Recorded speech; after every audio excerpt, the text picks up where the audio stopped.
Indonesia merupakan salah satu negara yang menyumbang title paru-paru dunia.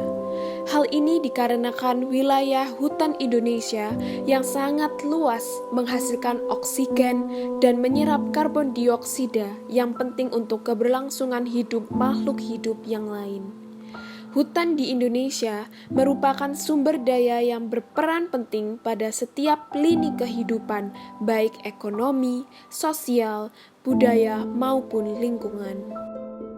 Karena wilayah hutan Indonesia yang luas dan kondisi cuaca yang selalu disinari matahari setiap tahun, terdapat banyak hutan di Indonesia yang digunakan untuk perkebunan kelapa sawit, khususnya hutan gambut. Hal ini disebabkan oleh kelapa sawit yang mudah tumbuh pada hutan gambut. Ini juga menjadi alasan mengapa Indonesia merupakan negara yang memproduksi dan pemasok minyak kelapa sawit terbesar di dunia.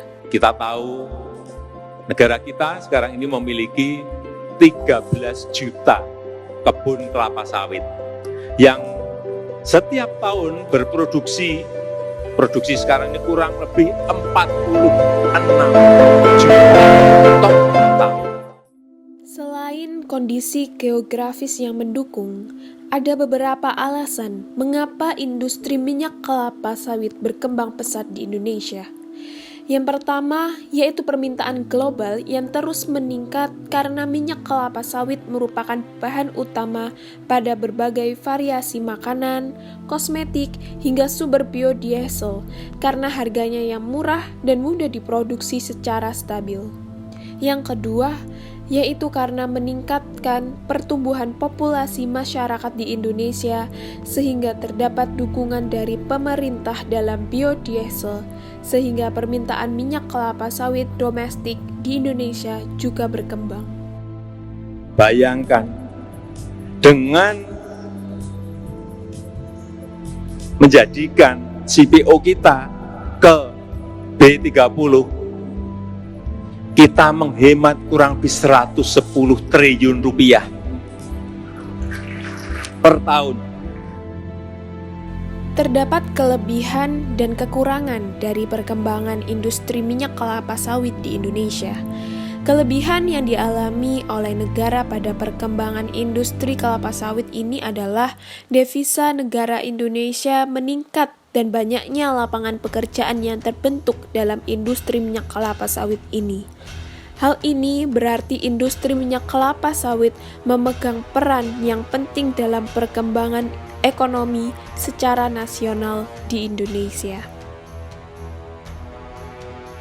Namun, hal tersebut menimbulkan dampak negatif, yaitu semakin berkembangnya industri kelapa sawit, maka akan semakin banyak luas lahan hutan yang beralih fungsi menjadi perkebunan kelapa sawit.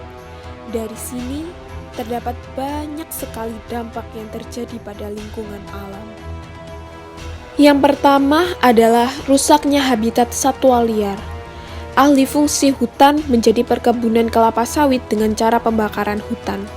Hal ini menyebabkan tumbuhan maupun hewan dalam hutan mati, sedangkan hewan liar yang bertahan akan kehilangan habitatnya dan berujung ke kematian. Hewan tersebut juga akhirnya mulai masuk ke dalam habitat manusia untuk memenuhi kebutuhannya. Yang kedua, yaitu pencemaran lingkungan dan pemanasan global. Hal ini dapat terjadi karena pada saat proses pembakaran hutan akan menghasilkan emisi karbon yang menyebabkan peningkatan efek rumah kaca yang menyebabkan meningkatnya suhu pada bumi. Kerusakan ekosistem pada hutan juga menyebabkan perubahan iklim di dunia. Permukaan tanah juga meranggas dikarenakan kelapa sawit yang menyerap banyak sekali air dalam tanah. Dan yang terakhir adalah kerusakan hutan gambut maupun hutan tropis di Indonesia, dikarenakan alih fungsi hutan menjadi perkebunan kelapa sawit. Degradasi lahan pada hutan di Indonesia menjadi faktor utama rusaknya lingkungan alam di sekitar dan dapat menyebabkan berbagai bencana alam.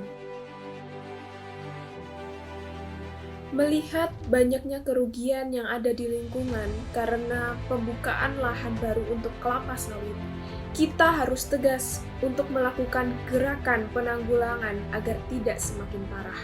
Hal pertama yang harus dilakukan adalah melakukan jangka benah untuk memperbaiki struktur dan fungsi ekosistem pada hutan yang terlanjur digunakan untuk perkebunan kelapa sawit.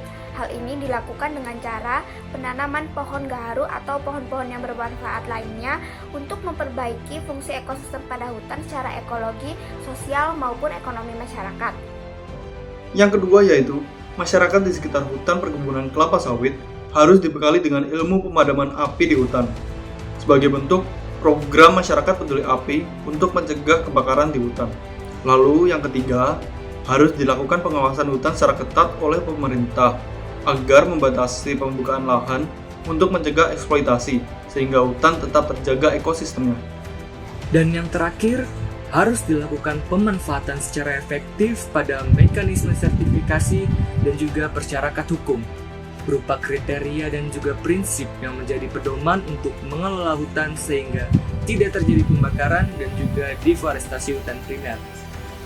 Semoga Indonesia dapat menemukan cara yang efektif untuk tetap menjadi negara dengan tingkat produksi minyak kelapa sawit terbesar di dunia, tanpa merusak lingkungan alam ataupun hutan di Indonesia.